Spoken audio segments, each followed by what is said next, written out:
Thank you for joining Proposal Leadership, How to Build, Train, and Retrain Your Team webinar today. My name is Chloe Norwood, and I'm a part of the Visible Thread marketing team. I'm super excited to introduce Rebecca Link, Director of Proposal Operations at Gunnison Consulting Group. Rebecca has set aside some time at the end of this presentation for Q&A. Our next training webinar will be on August 17th at 11 a.m. Eastern Time. During this training webinar, the VT team will be covering how to use watchwords in VT Writer. Click the link in the resources box on your screen for more information to register. We had such great success at Optimize 23 in February, we're bringing it back for a full day on the future of business writing. This virtual one-day event will take place on September 12th from 9 a.m. to 3 p.m. This jam-packed event will now include over 7 speakers and 9 sessions.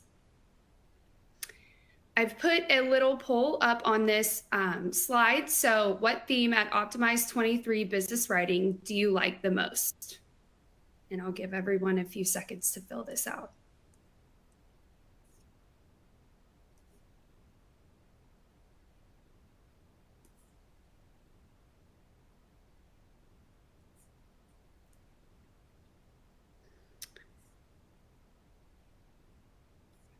Okay. In the related free content box, you can find the links to sign up to both the training webinar and Optimize 23 Business Writing, along with our other free assets.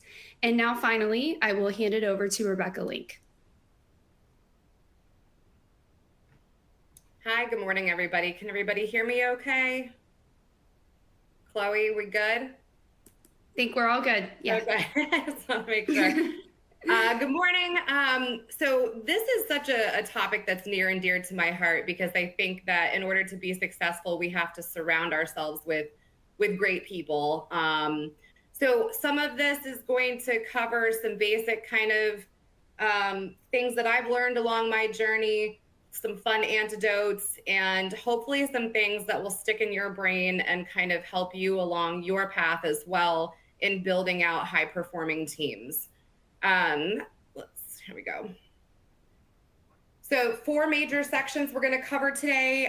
The emphasis on this is just kind of giving some thought-provoking questions and things for you to consider as a leader, building out the high-performing teams, leveraging technology and automation to support those teams, how to train people, not just within your team, but across the company effectively, and how to keep those people to stick around with you and your organization. Whenever I come into an organization, and not just to look at how to build out a team, but just in general, like any good proposal manager, I said, okay, well, let me see if I can figure out what type of process, if I were to turn it into a graphic. And admittedly, I'm not a graphics girl, but obviously you come in and you kind of analyze what's in front of you. You analyze the people, the processes, the current tools and technology, and the overall culture. You communicate with people and you gather information and you kind of build rapport and a foundation to move forward from. And once you've communicated and gathered information, then you can start building. And that is your team, or just new processes or new ways you're going to approach doing business. And once you've got that building phase mostly ironed out, then it's your responsibility to train and make sure that everyone is an effective participant in all of those new things that you're implementing. And then we're going to talk more about retention strategies. But the goal is to retain those people to continue performing for you down the road. So first module in this is building out high-performing teams, the skills assessments, motivation and positivity, and corporate buy-in. We've got a quick poll for you. Chloe, if you want to, is that, oh, there we go. Okay, cool. So what is the most important quality you look for in a candidate? It's kind of hard to narrow it down, but there's 4 choices here. If you want to go ahead and select the one that stands out to you the most, that you look for immediately when you're talking to a candidate.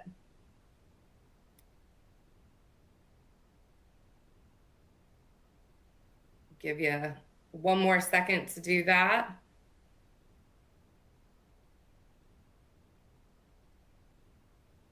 All right. Okay.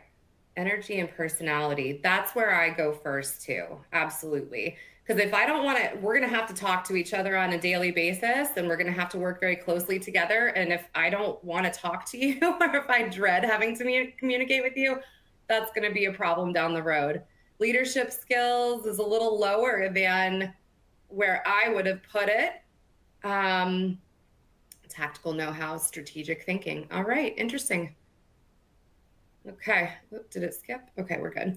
All right, so let's move into looking at skills assessment. So when you're building out a team, whatever organization you're at, you have to kind of determine what that labor mix is going to look like. Do you need, just proposal managers? Do you need senior managers, writers, designers? What kind of budget do you have for those positions, and what kind of salary price tags are those people going to come with? So you need to kind of determine your labor mix, obviously working within the constraints of your budget, but doing your best to try to make sure that that mix is the right mix for whatever your organization's needs are and long-term goals are. Cultural fit is really important. Back to that initial process graphic where you're kind of analyzing things. When you come into an organization, you get a feel for the vibe and for the culture at a company or within a department that you're going to be primarily working in and supporting. So making sure that the people that you're bringing in are kind of on the same wavelength. They're going to have, personalities are always going to be a challenge, but I think having somebody that can be flexible and that can kind of roll with punches is important. So figuring out that cultural fit is important with communication styles and work ethic as well. If you have a company that typically maybe you've seen through communications and stuff doesn't always work within that 9 to 5 kind of business hour model, and you have people that have very strict boundaries with their time, maybe they wouldn't be a good fit for your organization if they're not going to be flexible with getting emails in the evening or having to pull weekend hours. So those are conversations you need to have.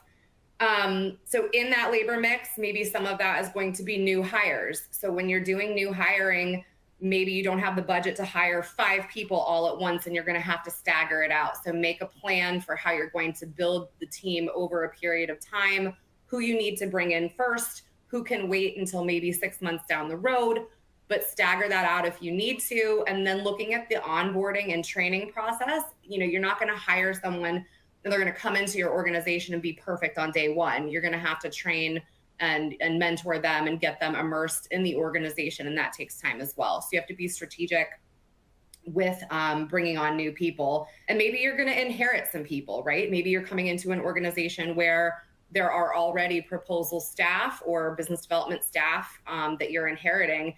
And you have to get to know them and you have to kind of see their work performance. And are they a good fit and match for your leadership style, which is important? And are they a good fit and match for your growth goals down the road? And are they going to be able to grow and change and mature with you and your team? And sometimes maybe they're not a good fit. And that is a decision that you have to make as well, which can be tough.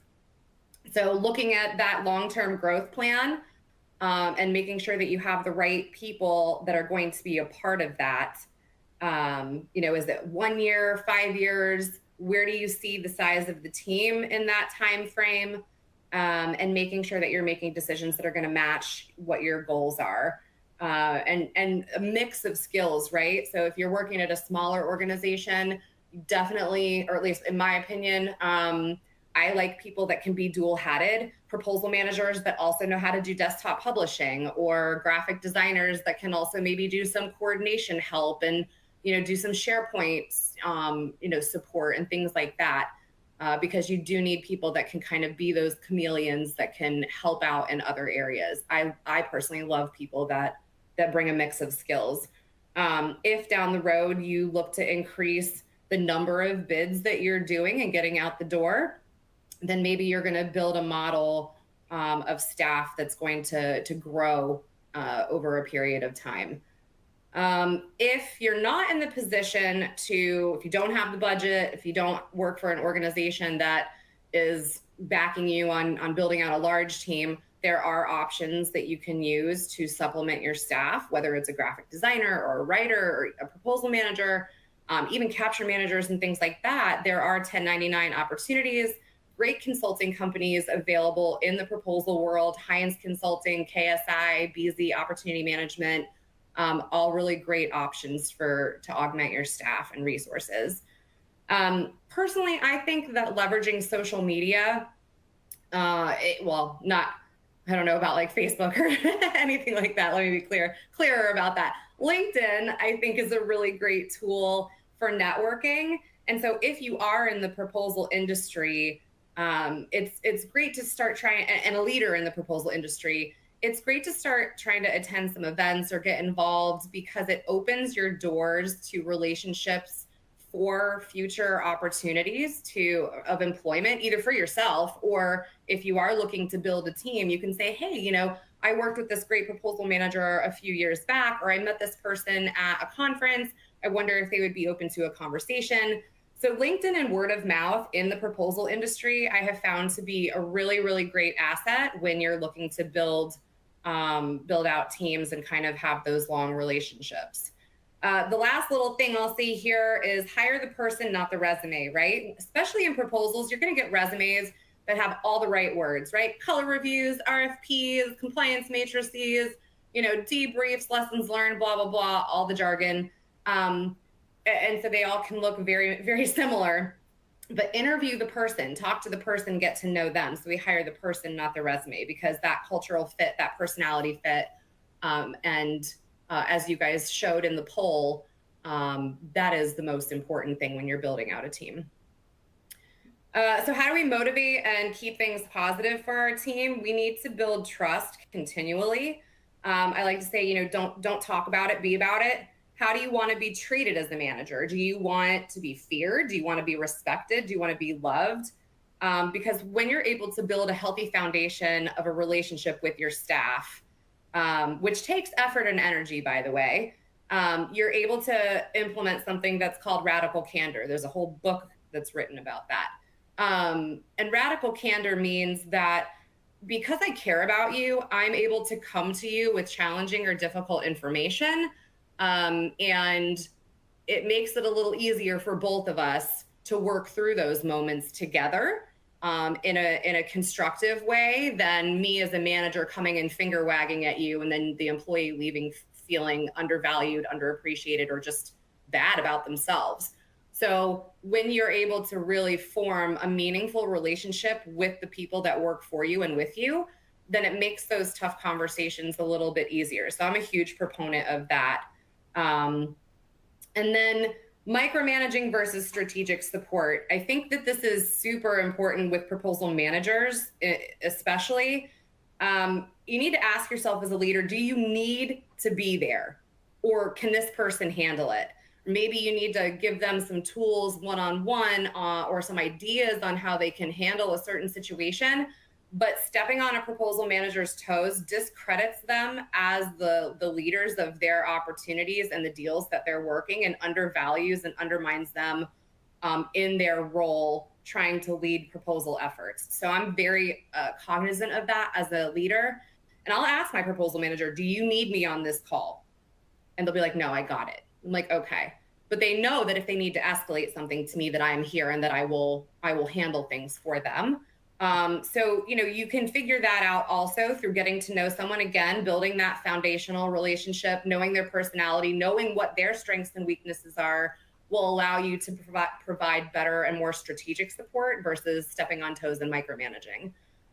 We always want to let our people shine. We provide them opportunities to step up and be a thought leader and step up and own something. I have a little note here. It says, don't swoop and poop, right? So if something went wrong or whatever, don't jump in on a call and just poop all over everything, right? Try to empower your team to handle and mitigate things on their own and be a support system and not a swoop and pooper. Other things that I find of value is corporate initiatives to support employees with leadership training or courses, and just other opportunities for growth.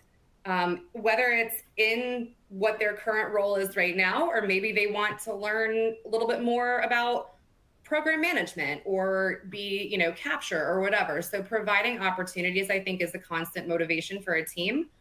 Regular communication and socialization opportunities are also important. Virtual happy hours, giving out Grubhub gift cards for a lunch or something like that. A lot of us are virtual these days, so we kind of everything seems to have shifted more where we're not going out and doing in-person stuff, but that's absolutely encouraged as well. We do something fun. We have meme wars. So we even have a meme repository where we can drop like ridiculous memes that sometimes we'll throw into an email just to keep things lighthearted, because proposals are stressful enough, right? So opportunities to have laughs and connect with one another.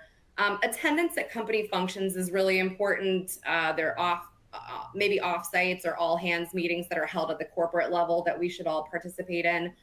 And the last point here is becoming Swiss cheese. So you should always take those bullets for your team, right? You should be the kind of the buffer and the protector from other people in the company being antagonists or, delivering criticism and things like that. It should all flow through you as a director and as a leader.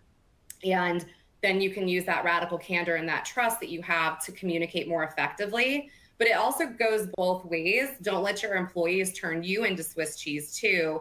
You have an employee that is constantly rippling the waters or making a lot of mistakes. Maybe it's an opportunity for some positive coaching or training. But if it is an ongoing issue and you're becoming Swiss cheese in one way or another, it is something to take a look at. So becoming Swiss cheese. All right. Corporate buy-in is super important, right? So obviously when you're building a team, you need to communicate with executive leadership about what your goals and your plans are, and say, hey, like here, I've followed the process of analyze, communicate, build, train and retain of this model that I showed you guys at the beginning. And here's what I've assessed the needs to be for this organization. And here's the duration of time, right? A little Gantt chart or something of how we need to hire or how we need to grow, and get that buy-in, because you don't want to you don't want to like do all this work and then get to a point where you're like, okay, I'd like to put out a requisition and start, interviewing resources. And they're like, oh no, we're not looking to add a graphic designer right now. And you're like, oh, I thought that was part of the plan. So make a plan, communicate the plan, get the buy-in on the plan, and then execute against that plan.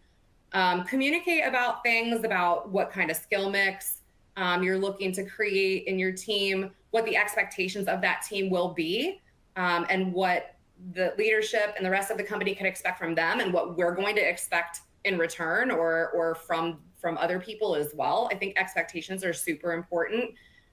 What I expect from the capture team as a proposal person, what I am expecting to get from them, what type of business development I'm expecting to get done on the deals that we're going to be getting out the door for them. Kind of make sure that you have these conversations about how the machine and all those parts and pieces will work together. And just overall time management, right? If they're like, oh, well, we want to get out, 10 proposals a month, but you're only allowed to hire 3 people. And it's like, okay, well, then we need to have a conversation about when there's, 4 live proposals and I'm going to be bringing in a 1099 consultant, right? And make sure you have those conversations and you're not expected to just burn your team out, because it puts you in a very challenging position as a leader. And whether you're going to have a centralized team or a decentralized team, you're just conversations that you should have to get that corporate buy-in. I love to make my team what I call corporate celebrities. So we host proposal center town halls. We invite ourselves to other departments' meetings if they're having an all hands or if they're having like some sort of staff thing. Be like, hey, can I throw in a couple slides in your presentation? We're constantly putting ourselves out there in front of the company to make sure that people know who we are, what we're doing, and just have that. Maybe these are not people that we talk to on a daily basis, but these are very awesome ways of building that trust and that ability, that foundation that we talked about of a relationship, because then people feel like they know us and they can come to us, and it goes both ways, right? If we end up working with someone that we don't normally work with and they're, let's say, writing a proposal section for us, like, hey, you know what, you're late. I needed that writing done by 2 o'clock. It makes it a little bit easier when you know that person, you have a relationship, and you're not just some stranger floating head on a Teams call. So invite yourself and your team to as much stuff as you can, and make your team what I call corporate celebrities. We host the meetings as well, and we invite everyone. I remember when I came to the company I'm at right now, and I was like, I want to host a town hall. And my boss, the CGO, was like, well, who would you invite? I'm like, everyone. I would invite the entire company. And same with the training. We're going to get to a training slide here later. And they asked me the same thing. They were like, well, who do you want to invite to these trainings? I'm like, everyone. I want to invite everybody. Inclusion is amazing. Again, it opens doors and opportunities for relationships. And if people want to get more involved in proposals, or if people in proposals want to learn other things about the company, I just think that it's very valuable to have that inclusion, and it's visibility and respect as well. Let's see what else. Another cool thing too is if you have a corporate newsletter. When I realized my company has a corporate newsletter, I was like, can I take out some real estate? So now we have a little area that we call the growth garden, and it's got a stupid little picture, and we do lots of fun stuff. Really neat ways to kind of little reminders for people, or sometimes we'll do something funny and we'll throw some of those memes in there and just kind of keep things, get that visibility as the proposal team, and also continually train the rest of the company on who we are and what we're doing and the ways they can get involved. And then staff spotlights is always good too.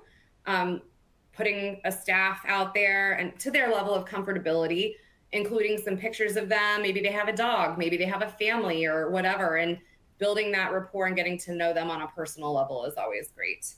The last piece here is actively collecting feedback from the company and ways that you can improve, the ways the team can improve, constantly creating new material for the company to use, whether that's tools, templates, processes, and just keep things fresh. I like to think of it as giving little gifts, right? We have this thing that we call, so that my company is called Gunnison, and we call them, I initially called it zingers, and it's just a big spreadsheet of accolades, proof points, metrics, and it's organized where if I'm looking for like a cyber metric, I can go and I can search the document and find things. And my proposal manager is so smart and witty, and she was like, let's call it gunzingers. And so it's dumb, but it's fun. And it's like a little gift that we're building and giving for the company to make their lives a little easier. So try to think of things to do that. It gets that corporate buy-in. All right, so I could talk, this is its own presentation, and I'm gonna try to not fall down a hole here because I absolutely love this topic very much. Leveraging technology and automation, and like I have to talk about AI because I'm kind of in love with it right now. So we're gonna talk about how this can help augment your resources too. Fergal McGovern, the Visible Thread CEO, wrote in a blog article on it and said, this stuff is powerful, it just needs to be handled with care. I think everybody has seen headlines that look very much like this: the robots are coming and AI is going to take over the world and we're going to be rendered extinct, and can be very melodramatic and a little extra. But it's amazing stuff. And we kind of have to, the train has left the station and now we have to keep up with it, right? Like Ross from Friends, when they're carrying the couch down the stairs, we have to pivot, and grow with this new tool and technology that's available to us. So if you're not familiar with it, which I think everybody is in some way at this point, AI is basically super efficient Googling. It's based off of large language models run on predictability. There's a bunch of different offerings out there: Microsoft Copilot, ChatGPT, Ask Jasper AI. And these things are really becoming fascinating in the proposal world because there are a lot of companies that are creating ways for you to be able to feed these models your corporate proprietary information, and it creates a data lake and a data warehouse of just your stuff. So instead of pulling from the Internet of Things to formulate responses and answers, it can pull from your personal information. Which is really cool. And I think kind of the new frontier of proposals and just writing in general. And we're going to see some fascinating things happen over the next however long with, I think, what's the word I'm looking for? Like security and other kind of provisions put in place for these models. I think the White House actually came out with a statement this week saying that they have gotten voluntary commitments from all of the big AI companies to start exploring security around these things. So we'll see what happens with all of this. But we need to be champions and thought leaders and get in front of this as proposal professionals. There are other resources which are fantastic to still use, such as Visible Thread and Excite, Lupio, et cetera. They can shred RFPs, help with writing content, and do formatting and editing. So we have a lot of things available to us as proposal professionals that we can leverage to help our teams save time and do things more efficiently. So we need to think of these tools, especially AI, that they're tools that can give your ideas form. So when you're prompting in ChatGPT or some other OpenAI model, prompts are conversations to collect information. This is not a copy and paste exercise. You don't go into ChatGPT and say, write me a transition plan. And then whatever it spits out, you copy and paste it into your proposal document. That's not what we're doing here. You can use it to help generate content, matrices. You can use it for grammar and editing support. And there's even ones that you can use for graphics now too. So proposal managers can benefit, coordinators, graphic designers. I did something for fun here on ChatGPT, and I was like, well, what about pricing? And so I put, build me a pricing model for 2 employees on a firm fixed price contract over a 4-year period of performance. And in 2 seconds, it spat this out. Now, I cannot use this. I mean, I could, but it's not accurate. This is what we call a hallucination in AI, where it's giving you an answer, but it doesn't necessarily mean it's correct and that you should go use it in a pricing pricing volume. You still need to collect, competitive information. You still need to tailor it for the customer, but it gives you a rough idea about what salaries might be and total costs year over year based on the limited information that you put in here. So it's a starting point, and it's thought-provoking, right? So it's kind of exciting, but we have to go back and refine and review and trust but verify things that we put into these models. There are courses available to help teach you how to do this stuff. There's a prompt engineering for ChatGPT from Vanderbilt. There's a certificate in AI strategy from Cornell. Virginia Tech is offering AI boot camps. There's a whole prompt engineering course available on Coursera. And the proposal industry is now coming out with trainings as well. So definitely start looking into that. And just be careful, because what we say garbage in, garbage out, right? If you're inputting garbage information, or you don't know how to interact with these AI tools in a meaningful way, then you're going to not get very good or usable information back from these AI models. So it's good to start looking at how we can train and get at the forefront of all of this amazing stuff at our fingertips. We kind of already touched on this, as I was alluding to. There are ethics and standards that we really need to take into consideration. I took a little snapshot of that White House memo that came out this week. There are moments when it's okay to leverage AI and when it's not okay. One of the big things right now, I know Lockheed Martin has completely banned their employees from using ChatGPT because they don't want their corporate information being fed into an open model that is now part of the Internet of Things and accessible by competitors or even foreign countries. So we should never use AI if it could compromise a company, the government, or any other entity that we might be supporting when we're leveraging these tools. So it's our responsibility to be ethical with these things, because that will begin to limit the instances of bad publicity and the frequency of issues that we're seeing.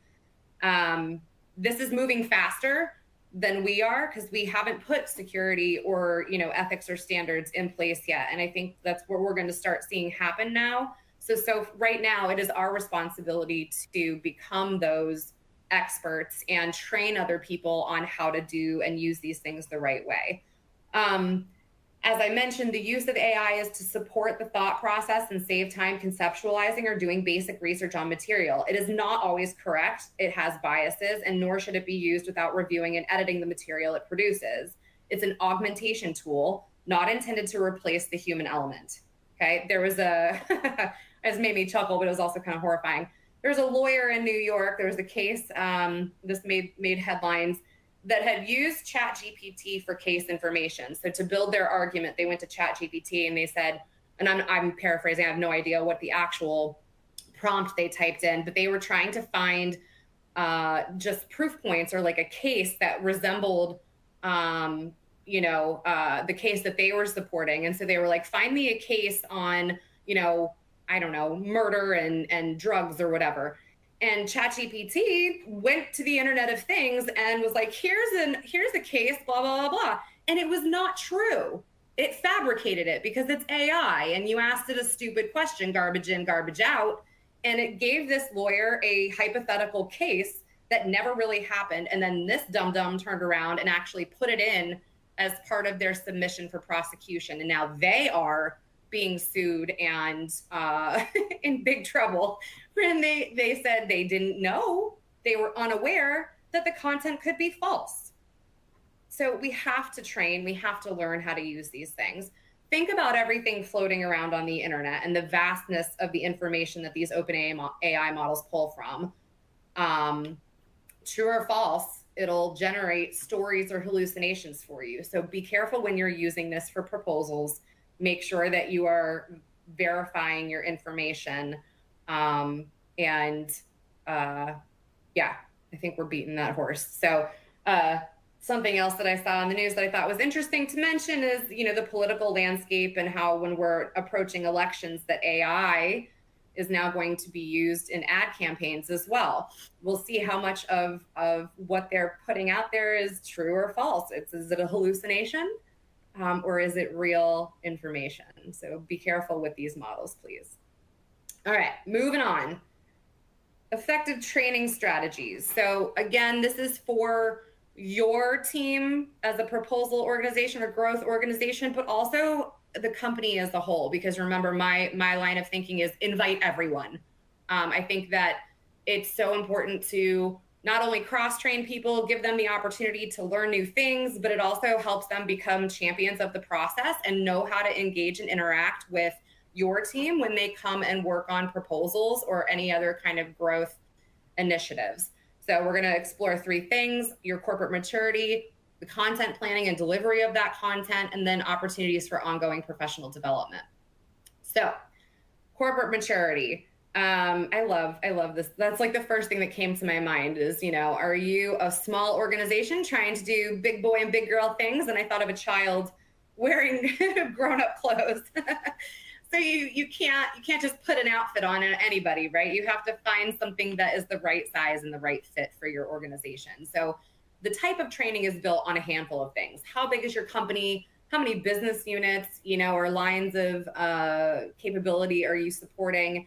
How many of them actually participate in proposals? Do you want to increase the participation of these people as writers or reviewers? You kind of have to start asking some questions to be able to build out the right model for training for your organization. Maybe your company is like, yeah, we don't care about the rest of the company. We just need to focus on the growth division for training. It's like, okay, cool. Well, then you're talking to a group of your peers, right? Your growth organization is going to be your capture managers, your account executives, your proposal people, so you can build your training around those people. If you're doing the entire company, then you have people that are like, what's an RFP? Like, what's a color review? I've never done that before. So you kind of have to figure out who your audience is going to be. How big is the growth team? Do you have a BD team? Do you have a capture team? How many people are on your proposal team is going to also kind of affect the size and style of your trainings. Because if you have a really small team, then maybe you're not going to be teaching them, doing all these lessons and trainings on building storyboards. You don't have time to do big elaborate storyboards if you're working on a 5-person team. If you're a GDIT, you've got a ton of people, then yeah, teach people how to do big, beautiful walk the wall storyboards. So you have to kind of figure those things out. And how mature are these people, right? Do you have a lot of junior people? Do you have people that have been doing this for a super long time? So do you need kind of intro 101 level courses, or do you need to maximize the training here and make maybe an intro, an intermediate, and advanced level course in whatever you're going to be teaching? And back to that initial approach model where you're analyzing, communicating, and building. During that, you're already seeing what your organization does.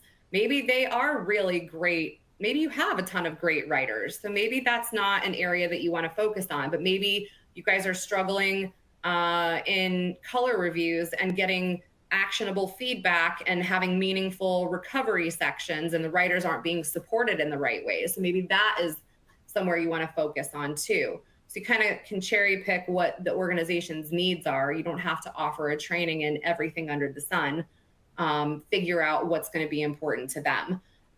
Who else can you get involved in these trainings? So I'll show you here a little bit in a few slides, the trainings that I do at my company. And I have sessions on contracts and pricing, which I could probably muscle my way through, but I'm not the one who should be leading that training. So I went to my contracts director and I went to my pricing director and I said, hey, would you guys be willing to lead a training? I'll support you in developing your slides. I gave them kind of like an outline of things that I envisioned them talking about, at least as a starting point, and let them build from it, and then let them present it to the company. Same with your capture managers. We also did a program manager training, program manager and growth, and how program managers and program teams can create relationships with their customers, work to have good CPARs and collect information and bring it back internally to help prepare for upcoming procurements and other strategic growth initiatives. So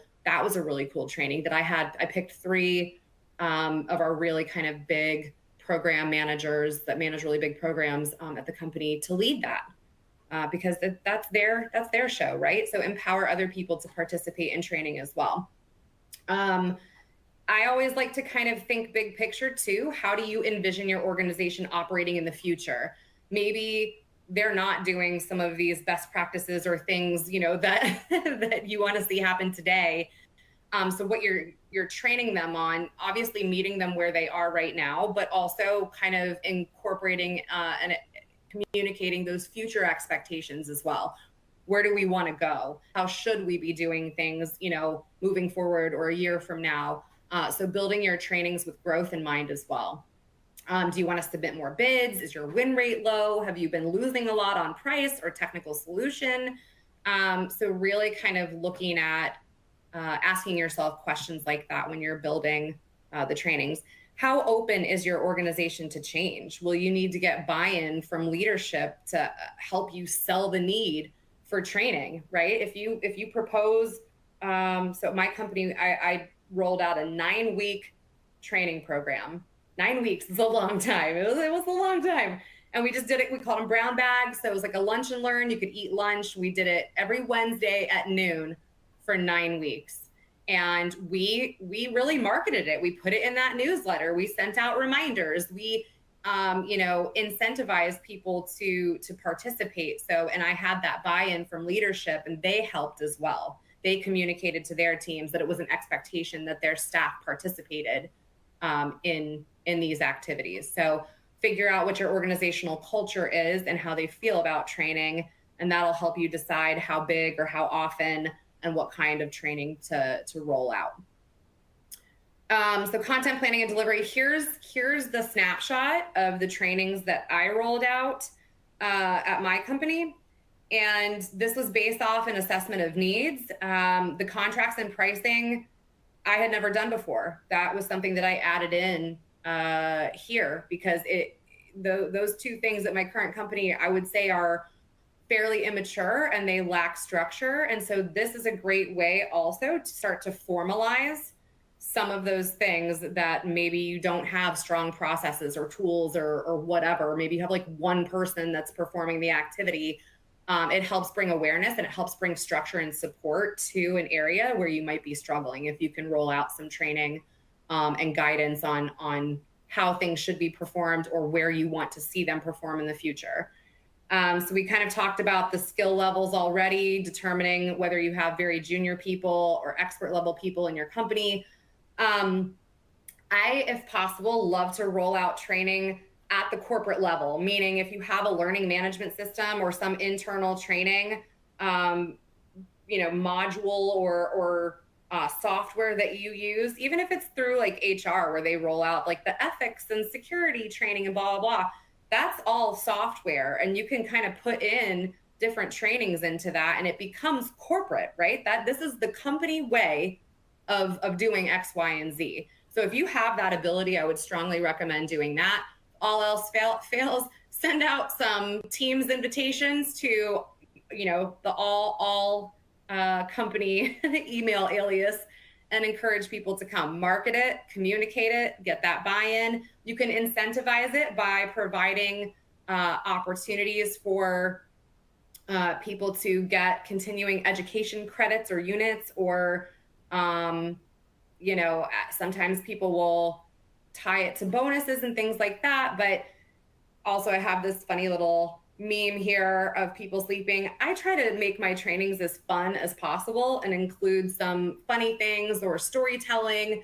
So figure out ways to keep people engaged and because proposals can be, they can be dry, right? The learning about all this stuff can kind of maybe put people to sleep, and you want to create that enthusiasm. You want people to think of proposals as not this annoying hindrance, or scary thing or whatever. So the more lighthearted you can make it and the more fun you can make it, the more buy-in you're going to get from across the company.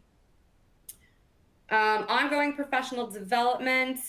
I like to hold trainings annually. I like to collect feedback after I host all of these trainings to make improvements moving forward. You don't have to hold them annually. You can also do it biannual or however often you want. A 9-week training program is pretty aggressive. So annually is okay, but just remember, you have new people coming into your company and into your organization all the time. So you need to figure out what kind of cadence you're going to be offering trainings.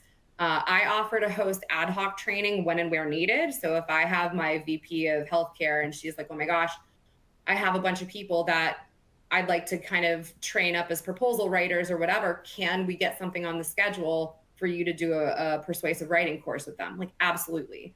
So make yourself available to other people and be willing to host training when and where needed. You don't need to limit it to that learning management system. There's something that I'm sure some of you have heard. We call it just-in-time training. So if you have like a really big opportunity, corporate priority deal coming up that's going to be engaging a lot of resources, both maybe internally and maybe externally with subcontractors as well, that's a great opportunity to pull one of your trainings out of your backpack and say, hey, why don't we just do a 1-hour writing training on expectations. You can weave in your win themes and your discriminators and things about a specific opportunity into that training, but really just kind of go over some of the do's and don'ts, talk about active versus passive voice, have that wall of truth, like kind of get some of that stuff out of the way. So just-in-time training is another really cool thing that I love too. And it doesn't have to be as formal as the previous slide where we have, this long list of trainings and you're rolling it out at the learning management level. You can do training anytime, and I highly encourage and recommend it, especially when you have people joining your team, teaching them about the repository and how to find information and where the tools and templates they're expected to use are and blah, blah, blah. So when I do training too, I always add new content as needed for growing and developing skill sets. I make sure as many roles are represented as possible to make it inclusive and to show a value and need. So it goes back to my theory of inviting everyone, right? And so when I invite everyone, I know that my audience is going to be a mixed bag of people across the company. And so I want to make sure that I'm saying or doing something within the presentation that's going to resonate with as many people as possible and gives them a way that they can see themselves engaged in the activity or see themselves maybe learning a new thing or just kind of becoming more of a champion, even like advocate for the proposal center and what we do. We kind of talked a little bit about this on the previous slide, but giving out little awards for attendance, recognition, and praise. We'll do like an email blast and say, oh, John Smith has perfect attendance in the 9-week training module so far. Always put that stuff in your newsletter. Sometimes we'll even throw out gift cards or other incentives. And some companies even tie it to your bonuses, right? Where you have to have a certain amount of hours or participation in growth initiatives or other corporate initiatives throughout the year, which will be reflected in the percentage bonus you get paid out. So those are all options to kind of get people more involved. I don't always like that, blackmail approach where it's like, hey, we're going to tie it to your bonus. But if you are trying to grow an organization and mature people out, sometimes empowered accountability only goes so far, right? We're going to empower people to be accountable for doing continuing training and education, but maybe sometimes they're going to need a little gentle encouragement to actually attend and participate. All right, I'm trying to keep an eye on time, so I know I'm talking fast, but I've got a few more slides. So the last little module here is about retention strategies. And believe it or not, everything that I've already covered is all about retention. So, that old saying, if you build it, they will come, right? If you have a good attitude, if you're, constantly innovating and looking at tools and technology to support your staff, if you are reaching across the aisles at your company and getting other people involved and including people and training the entire company and doing all these things that we just talked about, that builds retention because people see that you care and that you're trying. And, we always say, don't talk about it, be about it. So I think that people that work with me always know, like, I definitely talk a lot, but I'm also all about it.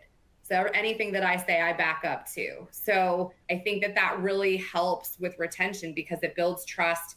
It sets the bar and the expectation of performance because I operate at 100% all the time. And that's what I expect from people around me as well. So I think it's one of those things. Yeah, I mean, like expectations, if you have that bar, people will shape up or they'll ship out. And that's unfortunate, but are we building a high performing team and are we focused on growth here? The answer is yes. So you're either part of that growth plan, or maybe this isn't the right culture at the company or the team for everyone to be happy and successful. So having that team engagement, you have to create an environment where people want to stay. Create time for relationship building. Something that we do, I have one-on-ones with all of my my staff, and they're unstructured for the most part.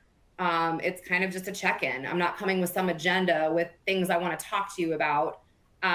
It's just time for us to connect. Hey, how are you? How's your daughter? She's still doing soccer? Cool. Yeah. Oh my God. Did you see the storm last night? Blah, whatever. Just that time, right? Like we're, you don't have to be best friends with someone, but you can be polite and you can be professional and you can at least get to know them on some level. I'll tell a quick story if I have time. There was this guy at a company I worked with before. I think he was the COO, this guy, Mark. And I think his face would break if he smiled. Like, and I think you guys can tell if some of you know me, some of you are meeting me right now for the first time. I have a big personality and I love to chat and I love to be goofy. And so I'm like, hey, approaching Mark as Rebecca Link in all of my 100% glory. And I was like, oh my gosh, I felt like I ran into the brick wall that was Mark. And I made it my mission, right? Because sometimes you're going to have these people with challenging personalities and things like that.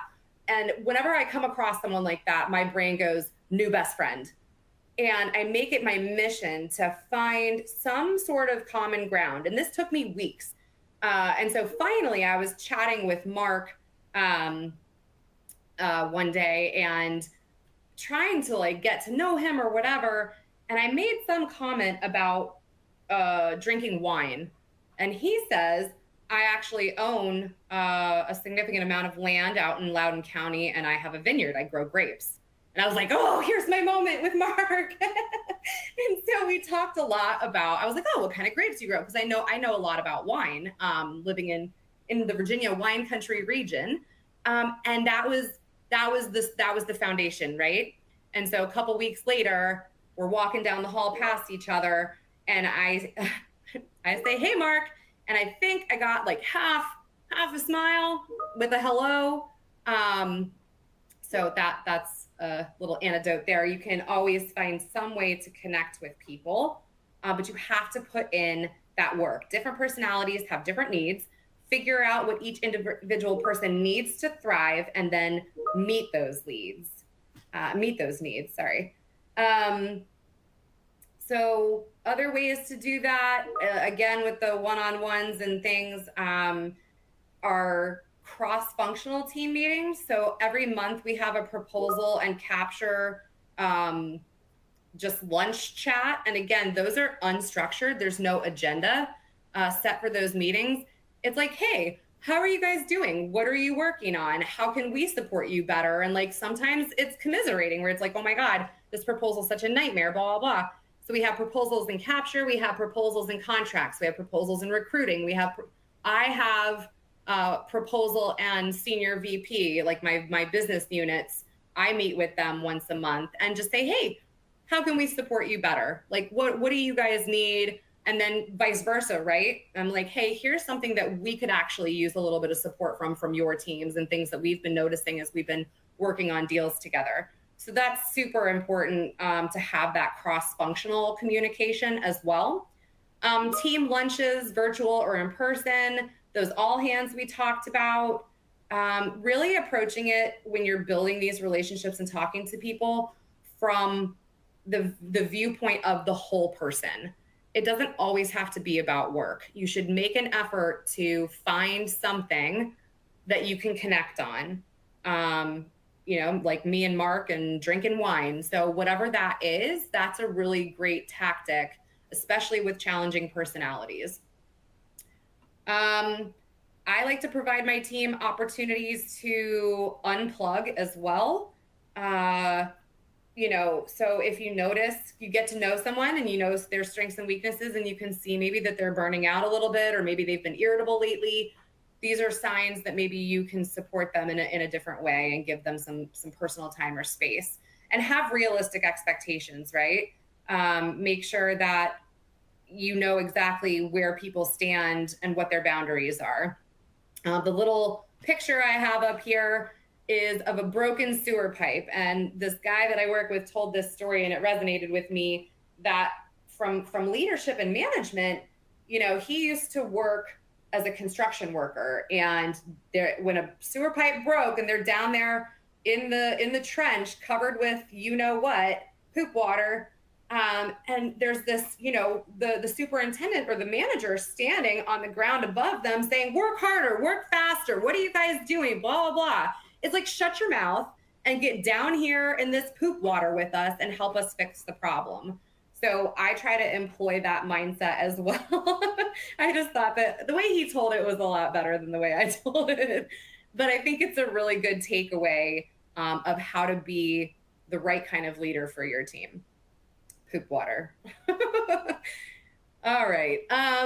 So with professional development and growth, there are corporate goals, when you're doing your annual reviews and things like that, there's just job duties that have to be met, right?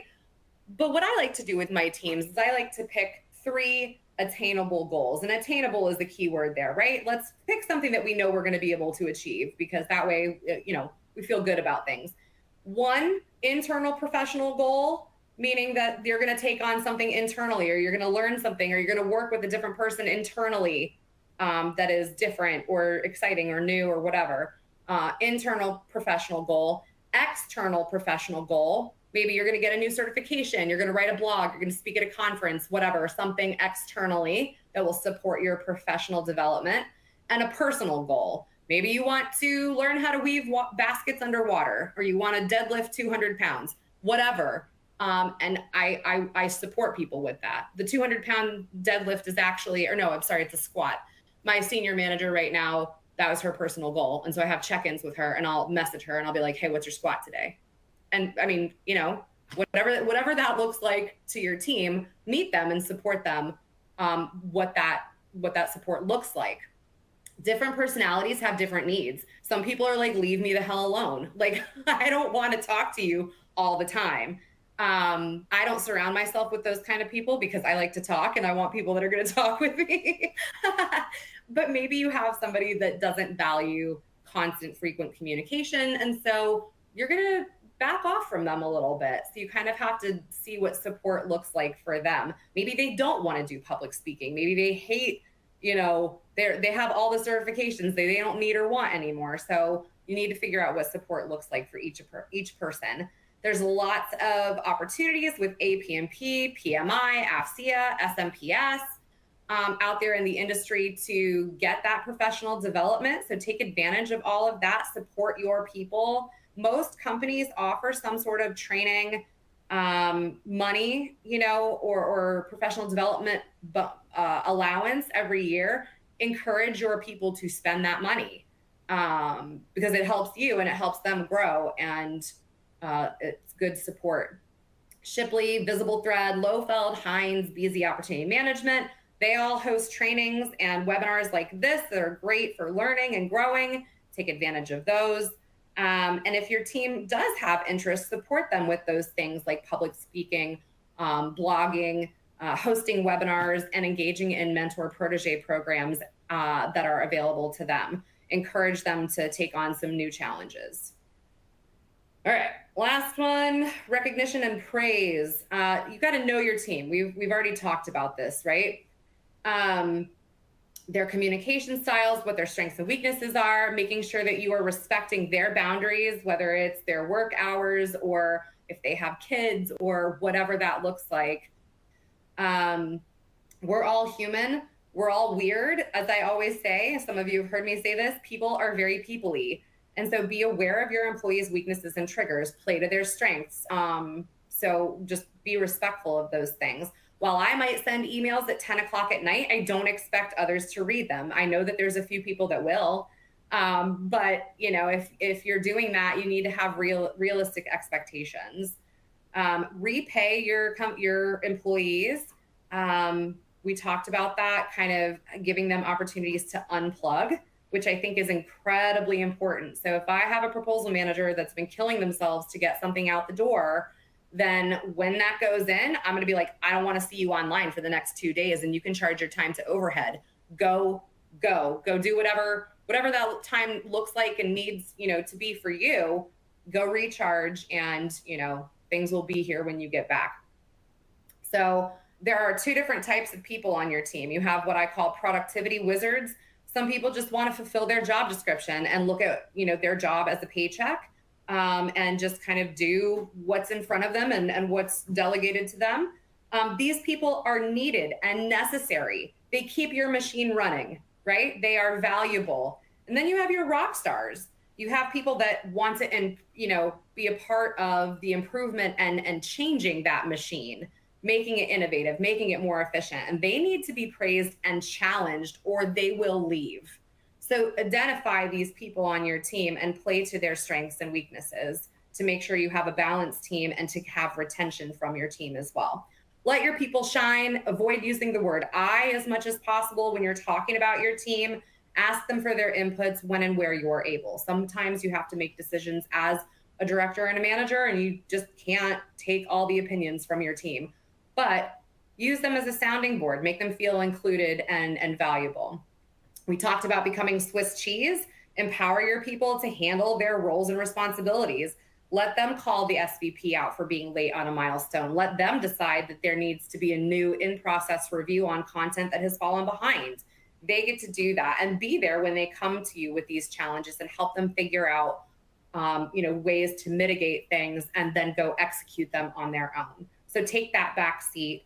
Only step in when you need to. We already talked about that. And ask your people if they need and want help and what support looks like for them in any given moment. I always joke and say, if I'm joining your stand-up calls, there's a problem, right? Like, I don't need to be on your morning call for your proposal.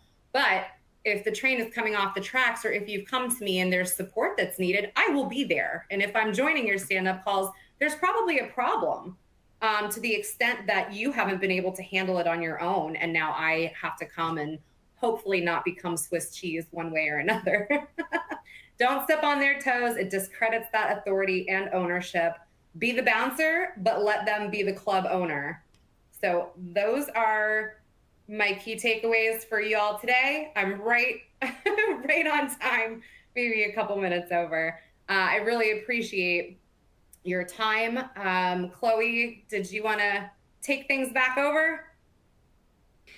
Yes, yeah. So we have a few questions I'd like to ask you really quickly before we jump Sure. off. So the first one on recognition and praise, is it okay to ask people directly how they would like to be recognized or praised? Of course. Wouldn't you like to? Yeah, I mean, I just think like if somebody came to me with somebody, okay, I'll give you an example. I got from my realtor, I just got this package in the mail and they're like, here's a special gift for being a customer. And it's this giant waterproof tote. And I'm like, thanks. Like I'm never going to use this. I have no idea what to like, how I need it. So, you know, if you really want to do something meaningful for someone, and it's back to that relationship building, you have to get to know them. And you can kind of, I think that's a great way to understand what your people's needs are better. Be like, hey, what does this look like for you? What are some things that are meaningful for you? Maybe not a waterproof tote to say thank you. Okay, let's move on to the second question. So I am a proposal quality control manager. When I started, I had that critical thinking about each proposal. I was able to read each solicitation and its related proposal and really understand the need and what's missing. How can I transfer that to my current team? Okay. So I think that that might be an organizational thing. So it makes me think about my senior manager right now, and she is on a probably one of the biggest deals she's ever run. And she is very much like that, where she wants to be in every document, reading everything, fully immersed in, you know, uh, everything that's going on. But there are 6 teammates and multiple people across our company that are involved in this. And so she's had to take a step back and delegate and assign certain activities and things to other people and trust and check in and verify that those things are getting taken care of, because she cannot be down in the weeds with them. So when you have multiple projects and proposals, you think you have to be realistic about what task management looks like when there's so much on anyone's given, you know, plate at any given time. So it might be a little bit of a mindset shift as a leader, where you're like, oh, I really want to see certain things happening, or I have expectations maybe that you're still holding on to from previous roles or previous experiences, that you're going to have to shift and tailor for a different team and a different organization. It's really about finding that right fit and that right mix. Remember that graphic from the beginning of the presentation: analyze, communicate, build, train, retain. So you have to kind of take a step back and figure out what the right solution is going to be. It might feel uncomfortable, or you might feel like you're making mistakes, or like this isn't getting done. It's getting done, but it might be getting done differently. And that's okay. And then we have time, I believe, for one last question. Any suggestions on how to support transitioning to stepping back and delegating when one is used to being completely immersed in each element? I kind of just touched on that. I think the first step is acknowledging the uncomfortability of it, right? Because we, especially as proposal people, we become very much like a dog with a bone about how we like things, how we expect things. And something about being able to become an effective leader is to start to let go of some of that. And again, understand that things are going to get done, but they might not be getting done the way you expect them or even want them to be done sometimes. But one way or another, first of all, another thing I always keep in my mind is that proposal is going to get out the door one way or another. and it might be choppy and different and bumpy and ugly along the way, but it's going to get done and it's probably going to be okay. It's easy to just kind of get very trapped in the moment or let your anxiety take that driver's seat. So I think that that's probably the first suggestion is just acknowledging that it's uncomfortable and difficult. Trust other people. So delegating when you're used to kind of being at the helm can be super uncomfortable. And maybe the person that you delegate to is going to make a lot of mistakes or do things way differently than you would do them. Again, it's okay. And I say that because I have to say it to myself a lot. Let other people do things their way. Let other people fail. And that's really hard and uncomfortable too. But again, one way or another, that proposal is going to get out the door. And then you can have a lessons learned. You can say, hey, you know what? Here's something I observed. And I wonder if maybe we can approach this in a different way next time and work together to make improvements moving forward. It's not going to be perfect every time. It's never going to be perfect, actually. I'd put money on that. Okay, Rebecca, do you have any last thoughts? I don't. I am available. My email's here. My LinkedIn is on the slide. Feel free to reach out to me if you have other questions. Connect with me on LinkedIn. I love building and growing my network and seeing everybody be successful. So please don't hesitate to drop me a line and connect. Awesome. Well, thank you everyone for joining us today. And thank you, Rebecca, for delivering such a high energy webinar and sharing your expertise. Both the slide deck and the recording of this webinar will be available on our website. Additionally, there is a survey at the end of this webinar. I'd really appreciate if you guys could provide some feedback for us, and have a wonderful day, everybody. Thank you. And thank you to Visible Thread for hosting. Thank you, guys. Bye.